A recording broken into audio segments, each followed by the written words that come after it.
میرا اگلا سوال ہے، قرآن حکیم میں دو فرشتوں ہاروت اور ماروت سے متعلق بھی ڈسکشن ہوئی ہے، لیکن برصغیر پاک و ہند کی مسلم عوام میں جو واقعہ بیان کیا جاتا ہے وہ تو انتہائی شرمناک ہے، بلکہ فرشتوں کی توہین پر مبنی ہے۔ پلیز اس حوالے سے ہمیں صحیح انفارمیشن دیں تاکہ عوام الناس کو کہانیوں سے بچایا جا سکے۔ عوام الناس کو کہانیوں سے بچانے کے لیے میرے بھائی آپ کو کہانی بازوں سے توڑ کے نا کتابوں کے ساتھ جوڑنا پڑے گا، اور آپ کو ایک دفعہ بڑے احترام سے ان کے سامنے عرض کرنی ہوگی کیا کہ مرنے سے پہلے اے مسلمان کر لے اس پہ غور، کتابوں کا خدا اور ہے، بابوں کا خدا اور۔ تو کتابیں آپ کو بتائیں گی اتھینٹک سورس سے جو چیزیں آئی ہیں کہ کیا چیز حق ہے اور کیا باطل ہے۔ یہ ہاروت اور ماروت کے بارے میں جو پبلک کے اندر مشہور ہے ہم آپ کو بتا دیتے ہیں، اور اس کا سورس بعض کتابوں کے اندر موجود ہے، لیکن محدثین نے سخت جرح کی ہوئی ہے کہ یہ واقعات مجہول راویوں نے بیان کیے ہیں۔ آپ ذرا اس بات کو سمجھ لیں، چونکہ اسلام نے دو بڑی سپر پاورز اکھاڑی تھیں، رومن امپائر اور پرشین امپائر، لہٰذا کئی لوگوں نے اس وقت اسلام کے غلبے کی وجہ سے دب کے اسلام تو قبول کر لیا، لیکن بعد میں یہ ہوا کہ انہوں نے اسلام کے ساتھ اپنی دشمنی نبھائی۔ اوپر سے یعنی اسلام قبول کر لیا، اندر سے ان کے اندر جذبہ پایا جاتا تھا اسلام دشمنی کا، انہوں نے جھوٹی روایتیں گھڑنی شروع کی۔ اسی طریقے سے مجہول الحال لاپتہ ان نون لوگوں کی روایتیں بھی چلنی شروع ہوئیں۔ محدثین نے شکر ہے پورا ایک اسماء و رجال کا علم ڈیولپ کیا، جس کے تحت بتا دیتے ہیں کہ یہ روایت اگرچہ مسند امام احمد میں لکھی ہوئی ہے، صحیح ابن حبان میں بھی موجود ہے، المستدرک للحاکم میں بھی موجود ہے، ہاروت اور ماروت سے متعلق جو قصے ہیں کو جوڑ جاڑ کے آلموسٹ وہ سٹوری بن جاتی ہے، لیکن اصول محدثین پہ زیرو سے ملٹیپلائی ہے، نہ وہ قرآن میں فٹ ان بیٹھتی ہے، نہ بخاری مسلم میں فٹ ان بیٹھتی ہے۔ ہاروت اور ماروت کا ذکر قرآن حکیم میں اللہ تعالیٰ نے سورہ البقرہ کے اندر کیا ہے۔ سورۃ البقرہ کی آیت نمبر ہے، اعوذ باللہ من الشیطان الرجیم، بسم اللہ الرحمن الرحیم، 102 ہے غالباً، جہاں پہ اللہ تعالیٰ نے اس چیز کو ایڈریس کیا۔ ہاں جی 102، اعوذ باللہ من الشیطان الرجیم، بسم اللہ الرحمن الرحیم۔ اللہ تعالیٰ یہودیوں کا ذکر کر رہا ہے کہ یہودیوں نے جب پیغمبروں کی تعلیمات کو پس پش ڈال دیا تو اس کا اینڈ رزلٹ پھر یہ ہوا کہ تعویذ دھاگوں کے پیچھے پڑ گئے۔ جب آپ وحی کی تعلیم کو پس پش ڈالتے ہیں نا، پھر جادوگروں کی تعلیمات جو شیاطین ان کو سکھاتے ہیں، کیونکہ ظاہر ہے روحانی علم کے مقابلے پہ شیطانی علم ہے، تو وہ پھر رواج پکڑتا ہے، حتیٰ کہ اندازہ کریں نقش سلیمانی بھی لکھا جاتا ہے آج بھی، نقش سلیمانی حضرت سلمان کی طرف، اور یہ کام یہودیوں نے سازش کی۔ یہودیوں نے کیسے سازش کی؟ انہوں نے سازش اس طرح کی کہ حضرت سلیمان علیہ السلام کو اللہ تعالیٰ نے بڑے غیر معمولی معجزات دیے تھے۔ سورہ سعد پڑھ کے دیکھیں، سورہ سبا پڑھ کے دیکھیں، میرا تخت بلقیس والا کلپ دیکھیں، میں نے حضرت سلیمان علیہ السلام کا تعارف کروایا، سیدنا سلیمان ابن داود علیہ السلام۔ ان کو پرندوں کی بولیاں اللہ نے سکھائی تھی، ہواؤں پہ ان کی حکومت تھی، صبح اور شام کی ان کی جو ٹریولنگ ہے وہ ایک ایک مہینے کے برابر وہ تخت پہ سفر کرتے تھے، پہاڑ ان کے ساتھ تسبیحات کرتے تھے، جنات ان کے لیے مسخر تھے جو سمندروں میں غوطے لگاتے تھے، بڑی بڑی عمارتیں اور تماثیل ان کے لیے وہ کریٹ کرتے تھے۔ اتنے غیر معمولی ان کو اللہ تعالیٰ نے پاورز دی تھی سلیمان علیہ السلام کو۔ ایسی بادشاہت نہ سلیمان علیہ السلام سے پہلے کسی نے اس روح ارض پہ دیکھی ہے، نہ قیامت تک۔ وہ تو قرآن میں بھی ذکر ہے، انہوں نے دعا کی تھی، اللہ جو تو نے مجھے دیا ہے نا میرے بعد کسی کو نہ دینا، اللہ نے ان کی دعا قبول کی ہے۔ تو اب اتنی غیر معمولی پاور تھی تو ظاہر ہے پھر شیطان نے اس کے اگینسٹ زور بھی غیر معمولی لگایا، ٹھیک ہے۔ تو حضرت سلیمان علیہ السلام کے پیچھے اللہ تھا، انہوں نے شیاطین کو، جادوگروں کو، ان کو قابو کر لیا، ان سے وہ کام لیتے تھے، قرآن میں ذکر ہے۔ قرآن میں بس اتنا ہی ہے۔ یہ جو سورہ بقرہ کی آیت نمبر 102 ہے نا، اس کے کانٹیکسٹ میں اس کو میں بعد میں کور کرتا ہوں۔ المستدرک للحاکم میں ایک حدیث ہے صحیح سند کے ساتھ کہ عبداللہ ابن عباس کے پاس ایک بندہ آتا ہے کوفے سے، تو اس سے پوچھتے ہیں کوفے کا کیا حال ہے؟ انہوں نے کہا کوفے کا حال یہ ہے کہ کوفے کے لوگ تو یہ عقیدہ رکھتے ہیں کہ حضرت علی علیہ السلام مرے نہیں ہیں بلکہ وہ روپوش ہو گئے ہیں، ان قریب دوبارہ ظاہر ہو جائیں گے، پردہ فرما لیا۔ تو ابن عباس کو غصہ آ گیا۔ دیکھیں صحابہ کرام کس طرح عقیدے کی اصلاح کرتے تھے۔ انہوں نے کہا کہ اگر علی مرنے کے بعد دوبارہ دنیا میں آ جائے گا تو یہ بتاؤ کہ علی کے مرنے کے بعد اس کی وراثت کیوں تقسیم ہوئی ہے، اس کی عورتوں نے نئے نکاح کیوں کر لیے ہیں؟ آئے ہائے ہائے، یہ صرف نبی کا پروٹوکول ہے کہ اس کی وفات کے بعد اس کی بیوی نکاح نہیں کر سکتی کیونکہ وہ امت کی ماں ہے، یہ نبی کا پروٹوکول ہے سورۃ الاحزاب میں، النبی اولیٰ بالمؤمنین من انفسہم وازواجہ امہاتہم۔ صحابہ میں تو کوئی فوت ہوتا تھا دوسرا صحابی اس کی بیوی سے شادی کر لیتا تھا، خود حضرت علی نے حضرت ابوبکر کی بیوی سے شادی کی ہے ان کی وفات کے بعد، اسماء بنت امیس سے۔ اسی لیے محمد بن ابی بکر جو حضرت ابوبکر کے بیٹے ہیں پرورش ساری مولا علی نے کی ہے، اسی لیے جنگ جمل میں حضرت علی کے ساتھ تھے اور اما عائشہ کو سمجھاتے تھے۔ سیدہ عائشہ کا قاتل کون، وہ آپ میرا کلپ دیکھ لیں، اس میں نے محمد بن ابی بکر کا تعارف بھی کروایا رضی اللہ تعالیٰ عنہ علیہ السلام۔ تو عبداللہ ابن عباس نے جب یہ اس کو پھکی دی نا، انہوں نے کہا کوفے کے لوگوں اگر علی نے مرنے کے بعد دوبارہ دنیا میں آ جانا ہے تو اس کی بیوہ بیویوں نے اور شادیاں کیوں کر لی ہیں اور اس کی وراثت کیوں تقسیم ہو گئی ہے؟ یہ انہوں نے پھکی دی کہ وہ فوت ہو چکے ہیں، کوئی دنیا میں واپس نہیں آ سکتا۔ حتیٰ کہ مسلم شریف کے مقدمے میں ہے جب کچھ تابعین کے دوران ایک بندے نے آ کے لچ تلا کہ جی جب عبداللہ ابن مسعود ہمارے پاس آئے تھے جنگ صفین کے موقع پہ تو انہوں نے ہم سے ایک حدیث بیان کی، تو وہ تابعین کہنے لگے عبداللہ ابن مسعود تو 33 ہجری میں فوت ہو گئے تھے اور جنگ صفین ہوئی ہے 37 ہجری میں، یہ اپنے مرنے کے 4 سال کے بعد عبداللہ ابن مسعود کیا قبر سے نکل کے آگے حدیث بیان کر گئے تھے؟ نا، پہلے نہیں سن لوگ قبریں تو نکل دے۔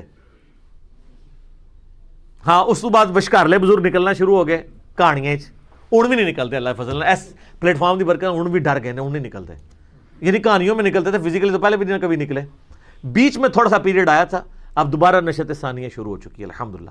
تو عبداللہ ابن عباس رضی اللہ تعالیٰ عنہ نے کہا کہ اس طرح تو نہیں ہو سکتا، اور پھر انہوں نے کہا اے کوفے کے لوگوں تمہارا حال تو وہی ہے، تم آئے ہو عراق سے، عراق کے لوگ ہی تھے نا، بابل شہر کے رہنے والے، بابل کا نام بھی آئے گا اس میں، بابل ہم اردو میں کہہ رہے ہیں، لفظ بابل ہے اور بیبلونیا انگلش کے اندر دنیا کی سب سے قدیم ثقافت ہے۔ تو یہ تم لوگ ہی تھے نا، جو تمہارے لوگوں کا تو صاحب وہی ہے جو سلمان علیہ السلام نے جب جنات کو قابو کیا تو ابن عباس نے کہا، اور ان کی وہ ساری شیطانی کتابیں جو ہیں جو ان کو شیاطین کچھ خبریں دیتے تھے فرشتوں سے چوری کر کے، تو اس میں جھوٹ ملا کے وہ پبلک کو بتاتے تھے، وہ ساری کتابیں قبضے میں لے کے نا سلمان علیہ السلام نے نا اپنے محل کے اندر دفنا دی اپنی کرسی کے نیچے۔ ان کا رعب تو آپ کو پتا تھا نا، قرآن میں آتا ہے کہ فوت ہونے کے کتنے عرصے بعد تک بھی جنوں کو نہیں پتا چلا تو ان کی کرسی کے نزدیک کس نے لگنا تھا۔ بہرحال جب یہ معاملہ حضرت سلمان علیہ السلام فوت ہو گئے، بعد میں لوگوں نے ان کی کرسی کے نیچے سے انہوں نے کہا پتہ نہیں کرسی میں کوئی ایسی طاقت ہے، وہ جب کھدائی کی تو وہ کتابیں نکل آئیں، انہوں نے کہا اچھا یہ سلمان تو جادوگر تھا، یہ جادو کی خزانے ہمارے ہاتھ لگ گئے ہیں، یہ ان کتابوں کے ذریعے وہ سارے کام کرتا تھا۔ ان کے ماننے والوں نے ان کو جادوگر کہہ دیا، کہتے ہیں یار جادو کے بغیر تو اتنا غیر معمولی علم ہو ہی نہیں سکتا، تو اللہ تعالیٰ نے پھر اس کی نفی کیا۔ پھر ابن عباس نے کہا کہ قرآن پڑھ کے دیکھو، اللہ نے سلمان علیہ السلام کو بری کیا ایسے، اور پھر انہوں نے سلمان علیہ السلام سے متعلق آیت نمبر سورۃ البقرہ کی 102 پڑھی ابن عباس نے، اعوذ باللہ من الشیطان الرجیم، وَاتَّبَعُوا مَا تَتْلُو الشَّيَاطِينُ عَلَى مُلْكِ سُلَيْمَانَ، اور سلمان علیہ السلام کے دور حکومت کے اندر لوگوں نے پیروی شروع کر دی شیاطین کی اوپر جو چیزیں نازل ہوتی تھیں جادوگری۔ وَمَا كَفَرَ سُلَيْمَانَ، سلیمان نے کبھی کفر نہیں کیا، ہائے ہائے ہائے، سلمان جادوگر نہیں تھا، وہ اللہ کا پیغمبر تھا۔ وَلَٰكِنَّ الشَّيَاطِينَ كَفَرُوا، بلکہ شیطانوں نے کفر کیا۔ يُعَلِّمُونَ النَّاسَ السِّحْرَ، وہ لوگوں کو جادو سکھاتے تھے۔ وَمَا أُنزِلَ عَلَى الْمَلَكَيْنِ بِبَابِلَ هَارُوتَ وَمَارُوتَ، اور جو ہم نے نازل کیا تھا بابل شہر میں، بیبلونیا میں، ہاروت اور ماروت 2 فرشتوں کے اوپر۔ وہ بھی ایک علم تھا جو لوگوں کی آزمائش کے لیے تھا، ایک جادو کا علم، ایک وہ علم. کیونکہ اللہ تعالیٰ نے کہا کہ سلیمان علیہ السلام چلے گئے ہیں تو اب ذرا چیک تو کیا جائے نا کہ ان کے پکے مخلص ساتھی کون سے ہیں. کئی لوگ تو وہیں پہ ہی ختم ہو گئے نا، جب وہ کتابیں نکلی تو وہ سفلی علوم کے اندر پڑ گئے. جو باقی بچے تھے اللہ نے کہا ان کو بھی میں ذرا آزماؤں گا. سر اللہ چیک تو کرتا ہے نا کہ نبی کے جانے کے بعد انہوں نے کوئی تعلیمات چھوڑ تو نہیں دی. تو اللہ تعالیٰ نے 2 فرشتے وہاں بھیج دیے جو لوگوں کو ایسا علم سکھاتے تھے جس کے ذریعے میاں بیوی میں جدائی ڈال دی جائے. اب یہ بعض لوگ کہتے ہیں نہیں جی فرشتے اس طرح کا برا علم کیسے سکھا سکتے ہیں. وہ یار قرآن میں لکھا ہے کہ وہ آزمائش کے لیے تھا. اور اللہ تعالیٰ نے، شیطان کو کس نے پیدا کیا؟ اللہ نے آزمائش کے لیے پیدا کیا ہے نا. ٹھیک ہے نا. ہم کیا کہتے ہیں؟ من شر ما خلق، اے اللہ میں ہر اس چیز کے شر سے تیری پناہ میں آتا ہوں جو پیدا تو نے کی ہے. تو فرشتوں کو اللہ نے آزمائش کے لیے بھیجا ہے. انہوں نے کفر نہیں کیا تھا بلکہ آزمائش کے لیے انسانی شکل میں آئے. اللہ نے ان کو کہا، لیکن دیکھیں ساتھ وہ کلیئر کرتے تھے وما يعلمان من احد، وہ کبھی بھی کسی شخص کو وہ علم نہیں سکھاتے تھے حتی یقولا، جب تک کہ وہ دونوں اس کو یہ نہ کہہ دیں انما نحن فتنہ، دیکھو اللہ نے ہمیں تمہاری آزمائش کے لیے بھیجا ہے، فلا تکفر، کفر نہ کرنا، ہم سے یہ علم نہ سیکھو. یار اس سے بڑی اور ننگی بات ہو سکتی ہے کہ فرشتہ انسانی شکل میں آئے اور وہ آ کے کہے کہ میں تمہیں ایسا علم سکھاتا ہوں جس کے ذریعے تم میاں بیوی میں جدائی کروا سکتے ہو اور کسی کی بیوی کو اپنے ساتھ لگا سکتے ہو اس سے طلاق دلوا کے، لیکن یہ کرو گے تم کفر، اور اللہ نے ہمیں تمہاری آزمائش بنایا ہے، یہ سیکھنا نہیں ہے ہم سے. پھر یہ کہنا نہیں سر تھوڑا جاتے سکھا دو، تو اس کا مطلب ہے تھڑک گئے. اور ایک طرف ہمارے نبی کے اصحاب ہیں، نبی علیہ السلام دنیا سے چلے گئے ہیں، کتنے قبائل مرتد ہو گئے ہیں. اور حضرت ابوبکر کہہ رہے ہیں کہ اگر جنگل کے درندے بھی آ کے مجھے کاٹ دیں تو جو اللہ کے نبی کے زمانے میں ایک رسی بھی دیتا تھا زکوٰۃ میں نہیں دے گا، نہ میں قتال کروں گا، اکیلا مجھے کرنا پڑے. ہزاروں لوگ مرتد ہو گئے ہیں اور صحابہ کے کانفیڈنس نے اتنی کم مین پاور کے ساتھ رومن اور پرشین امپائر اکھاڑ کے رکھ دی ہے. اور ایک یہ سلیمان علیہ السلام کے ساتھی ہیں کہ دنیا سے گئے ہیں تو کس کام میں پڑ گئے. اتنی واضح بات سننے کے بعد جب فرشتے ان کو کہہ رہے ہیں کہ دیکھو اللہ نے تمہیں آزمائش بنایا ہے، ہمیں تمہارے لیے آزمائش بنایا ہے، ہم سے نہ سیکھو. فَيَتَعَلَّمُونَ مِنْهُمَا مَا يُفَرِّقُونَ بِهِ بَيْنَ الْمَرْءِ وَزَوْجِهِ، اور وہ ان کو سکھاتے تھے ایسا علم جس کے ذریعے میاں بیوی میں جدائی ڈلوا دیں. وَمَا هُمْ بِضَارِّينَ بِهِ مِنْ أَحَدٍ إِلَّا بِإِذْنِ اللَّهِ، اور وہ کسی کو نقصان نہیں پہنچا سکتا تھا وہ علم، ہاں مگر اللہ چاہے. یعنی جو اللہ کی پناہ میں آتا ہے، جو اذکار کرتا ہے، سارے جادوگر مل کے کچھ کر لیں.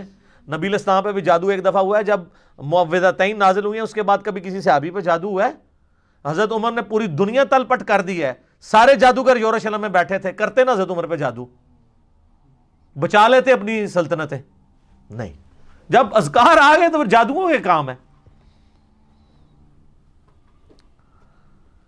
وَيَتَعَلَّمُونَ مَا يَضُرُّهُمْ وَلَا يَنْفَعُهُمْ، اور وہ ایسا علم سیکھتے تھے جو ان کو نقصان ہی پہنچاتا تھا، نفع کو نہیں دیتا تھا.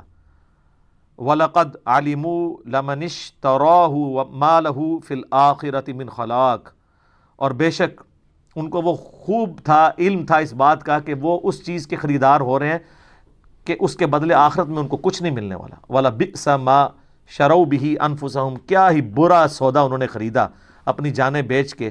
لو کانوا یعلمون، کیا وہ کاش وہ جان لیتے کہ انہوں نے اپنی آخرت برباد کر دی اس علم کے ذریعے.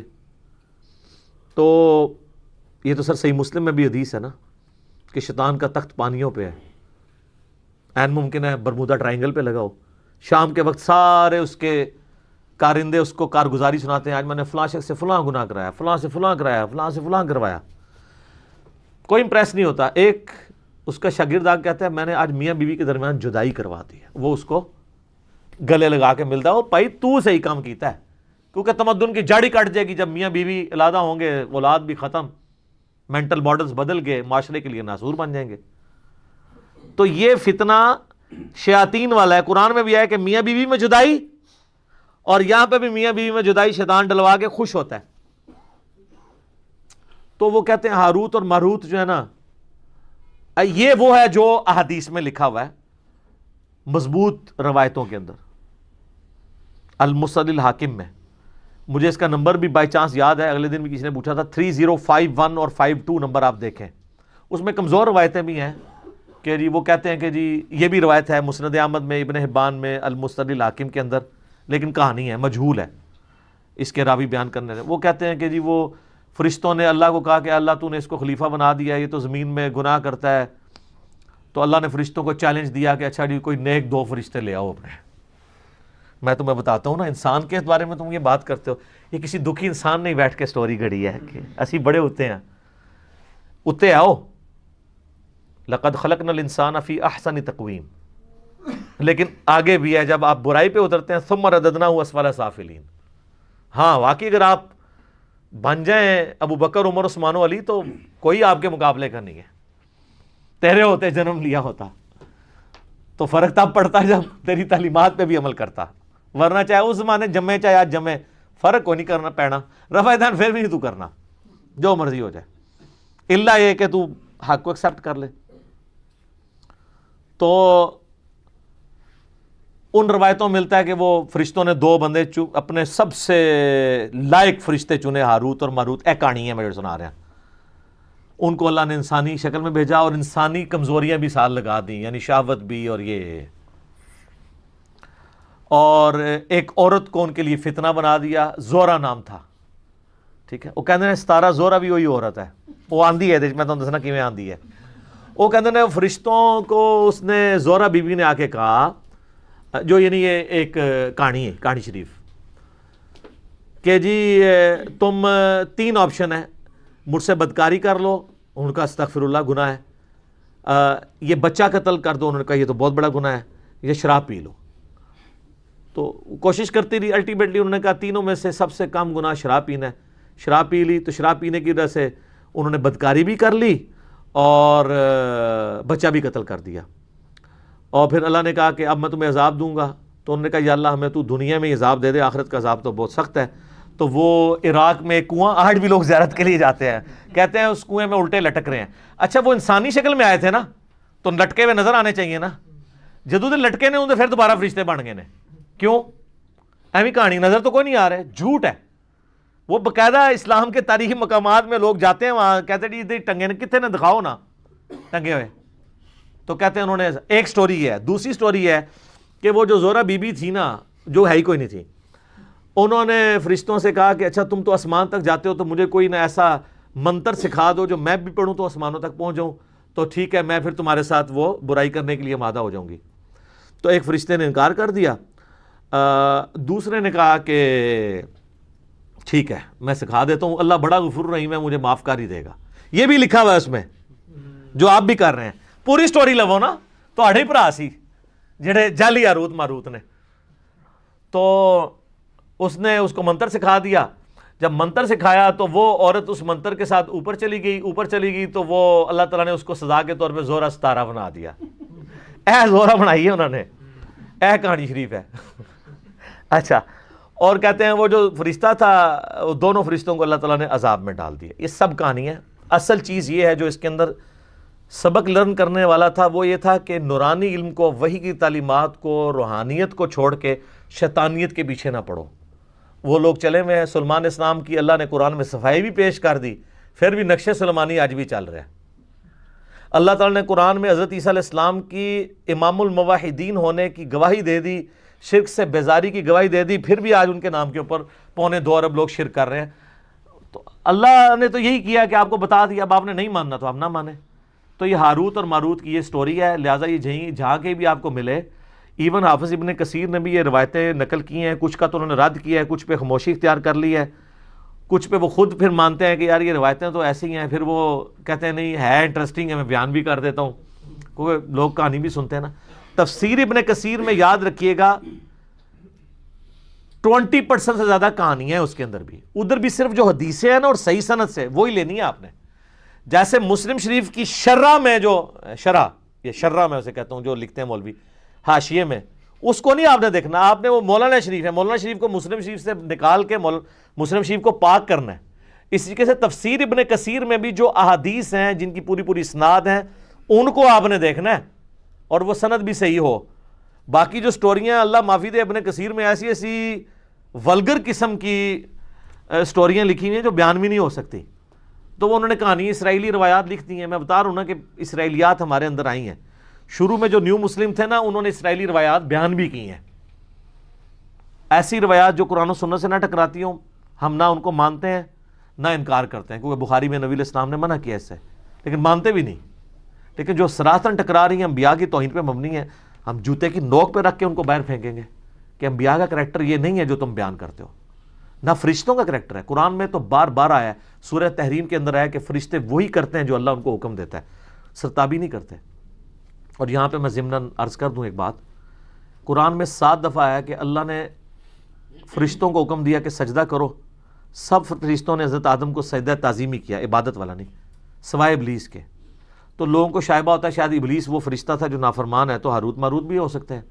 ابلیس کا قرآن میں سورہ الجن کی آیت نمبر 50 میں آ گیا، کان من الجن ففسق عن امر ربی.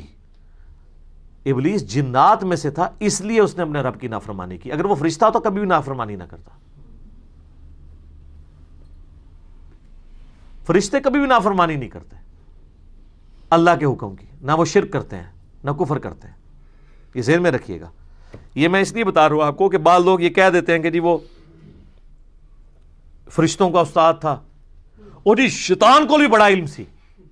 پتہ ہے کہ وہ بتانا چاہتے ہیں کیونکہ ان کو پتہ ہے قرآن حدیث سارا ہمارے خلاف ہے، تو اب قرآن حدیث کو تو شیطانی علم نہیں کہہ سکتے، تو ایک اور کہانی کر لی ہے، اور جی علم تو شیطان کو بھی بہت سی. سر کس آیت اور حدیث میں لکھا ہوا ہے؟ قرآن میں تو ایسا نہیں ہے. تو ایک ڈاکٹر مفتی جو بریلویوں کے ہیں، ان کی جو میں نے علمی حوصلہ افزائی کی ہے ایک اپنے کلپ کے اندر، جنہوں نے علم کی توہین کی تھی، وہ آپ دیکھ سکتے ہیں. علم کی توہین کرنے والا تو کافر ہو جاتا ہے اگر اس نے جان بوجھ کے کی. اگر لا علمی میں کی ہے تو توبہ کر لے، معافی ہے. انبیاء کی وراثت کیا ہے؟ علم. نبی علیہ السلام کو کس دعا کا حکم ہے؟ قل رب زدنی علما، سورہ طٰہٰ. سورہ فاطر میں کس کو کہا گیا کہ اہل معرفت ہے؟ انما یخشی اللہ من عبادہ العلماء، اہل علم. سورہ الزمر میں قل هل يستوي الذين يعلمون والذين لا يعلمون انما يتذكر اولو الالباب. بھلا بتاؤ علم والے اور بغیر علم والے برابر ہو سکتے ہیں؟ نصیحت تو قبول نہیں کرتے مگر عقل والے. سب کچھ علم کے گرد گھومتا ہے اور آپ علم کی توہین کریں. پیر نصیر الدین نصیر رحمہ اللہ تعالیٰ نے نا ان جعلی لوگوں کی مٹی پلید کی ہے، جعلی علماء اور جعلی پیروں کی. ویسے پیر جو اصلی بھی ہوتا ہے نا وہ بھی جعلی ہوتا ہے، کیونکہ عربی میں پے نہیں ہوتی ہے. تو باقی ہم چونکہ ایک ریناؤنڈ ہے چیز، خوب مٹی پلید کی ہے ایک اصلی پیر نے، پیر نصیر الدین نصیر رحمہ اللہ نے. انہوں نے ایک کتاب لکھی ہے، کیا شیطان عالم تھا؟ سر جو مٹی پلید کی ہے انہوں نے، جو لوگ کہتے ہیں نا شیطان علم والا تھا وہ گمراہ ہوا ہے، انہوں نے بتایا کہ شیطان کے پاس علم ہوتا نا تو کبھی گمراہ نہ ہوتا، وہ خالی عبادت گزار سی. اگر عالم ہوتا تو کبھی گمراہ نہ ہوتا. علم تو حفاظت کرتا ہے انسان کی. علم کا تقاضا یہ نہیں تھا کہ اللہ سے بحث کرتا. علم تو ہے سمعنا و اطعنا، سنا اور مانا. اکڑ آتی نہیں ہے. علم انسان میں عاجزی لاتا ہے. البتہ جو شخص علم کی بنیاد پہ اکڑے اس سے بدترین کوئی نہیں ہوتا. وہ بھی ہے ایک پہلو. سورۃ الاعراف کی آیت نمبر 175 اور 176 میں بلعام بن بعورہ کا ذکر ہے. المستدل الحاکم میں اس کانٹیکس میں حدیث ہے کہ بنی اسرائیل کا عالم تھا، دنیا کا کتا بن گیا. تو اللہ نے کہا کہ یہ کتے کی مثال بن گیا ہے. جیسے کتے پہ بوجھ ڈالا جائے تب بھی زبان اس کی باہر رہتی ہے، نہ ڈالا جائے تب بھی زبان ہانپتا رہتا ہے، کیونکہ دنیا کی محبت کا شکار ہو گیا علم کے باوجود، اور اس علم سے اس نے نفع نہیں حاصل کیا. جو علم سے نفع حاصل کرتے ہیں علم ان کی حفاظت کرتا ہے، اور جو علم کو شوکیس میں رکھ دیتے ہیں تو وہ قرآن میں آیا کہ ان گدھوں کی مانند ہے جن کے اوپر پیٹھ پہ کتابیں لدی ہوئی تھی. یہ میں کتابیں رکھتا ہوں، وہ کہتے ہیں نہیں جی وہ تو قرآن میں مثال ہے. یہ سر یہ قرآن میں اس گدھے کی مثال ہے، گدھا شریف کی، کہ جو اپنے کندھے پہ اٹھاتا ہے لیکن وہ پڑھ نہیں سکتا. تو وہ گدھا شریف وہی ہیں جن کے شوکیس میں لکھے ہیں وہ پڑھتے نہیں ہیں. یہاں جو بیٹھے ہوئے ہیں نا وہ پڑھتے ہیں اور آپ کو بھی بتاتے ہیں کہ آپ بھی نکال کے پڑھ لیں. تو وہ گدھے کی مثال نہیں ہے، بلکہ اللہ نے ایسے اہل علم کی تو تعریف کی ہوئی ہے. کہتے ہیں نہیں گدھے کی مثال آئی ہے. گدھے کی مثال ان کی آئی ہے جو علم سے استفادہ نہیں کرتے. جو استفادہ کرنے والے ہیں وہ تو انما یخشی اللہ من عبادہ العلماء. ہاروت اور ماروت سے بات ادھر نکل گئی. ہاروت اور ماروت اللہ تعالیٰ کے فرشتے تھے، ان کی توہین نہ کریں، اور ان کے بارے میں یہ جھوٹا الزام لگانا یہ آپ کو گستاخی کے اندر لے جائے گا. توبہ کریں. کہانیاں ہیں، بیان ہوئی ہیں، کچھ مسند احمد، صحیح ابن حبان میں، حاکم میں بھی آ گئی ہے، لیکن مجہول راویوں سے ہے۔ صحیح بات وہ ہے جو میں نے المستدل الحاکم سے 305152 نمبر حدیث جو میں نے بیان کی ہے ابن عباس کے حوالے سے، کہ سارے جھوٹے الزامات تھے، اس کو اللہ نے کنڈیم کیا ہے کہ حضرت سلیمان علیہ السلام نے کبھی کفر و شرک کی تعلیم نہیں دی، کوئی تعویذ دھاگے نہیں کیے، وہ وہی کا علم سکھاتے تھے۔ یہ ان کے ماننے والوں نے ان کی طرف غلط باتیں منسوب کر دی ہوئی ہیں، اس میں ان کا کوئی قصور نہیں ہے۔ سلیمان علیہ السلام نے کبھی کفر نہیں کیا، وہ تو پکے مواحد تھے۔ اور میں اس کانٹیکس میں ریکویسٹ کروں گا، میرا تخت بلقیس والا آپ کلپ دیکھیں ضرور، اس میں نے سلیمان علیہ السلام کا تعارف کروایا ہے کہ کیا وہ شخصیت تھے، اللہ نے ان کو کیا کیا خوبیاں دی تھی۔ لیکن بنی اسرائیل ان کے خلاف ہو گیا، حالانکہ خود سلیمان علیہ السلام ابراہیمی تھے، ان کی اولاد میں سے تھے، لیکن جب ان کی غلطیاں ہائی لائٹ کیں، جس طرح حضرت عیسیٰ علیہ السلام کے یہ خلاف ہو گئے، سلیمان علیہ السلام کے خلاف ہو گئے۔ پھر قرآن میں اللہ تعالیٰ نے یہ بھی فرمایا کہ ہم نے داود اور سلیمان کے ذریعے خود بنی اسرائیل پہ لعنت کروائی ہے، تو وہ تو ماننے کے لیے تیار ہی نہیں تھے۔ ان ہستیوں کو اللہ نے ان کو عزت دی، نبوت سے سرفراز فرمایا، عزت دی، کتاب نازل کی، زبور ان کے والد کے اوپر، اور جانشین بنایا ان کو۔ تو یہ نقش سلمانی پھر بھی چل رہا ہے، سلمانی ٹوپی بھی چل رہی ہے، پتہ نہیں کیا کچھ چل رہا ہے سلیمان علیہ السلام کے نام کے اوپر۔ سب کہانی ہے سر، قرآن سے جڑیں، احادیث سے جڑیں تو آپ کو سچائی پتہ چلے گی۔ ٹھیک ہوگا جی؟ اللہ تعالیٰ سے دعا ہے جو حق بات میں نے کہی، اللہ تعالیٰ ہمارے دلوں میں راسخ فرمائے۔ اگر جذبات میں میرے منہ سے کوئی غلط بات نکل گئی، اللہ تعالیٰ ہمارے دلوں سے ہی محو کر دے، ہمیں کتاب و سنت کی تعلیمات پر عمل کر کے دوسرے بھائیوں تک پہنچانے کی توفیق عطا فرمائے۔ سبحانک اللہم و بحمدک، اشہد ان لا الہ الا انت، استغفرک و اتوب الیک، وما علینا الا البلاغ المبین۔ جزاکم اللہ خیرا، احسن الجزاء۔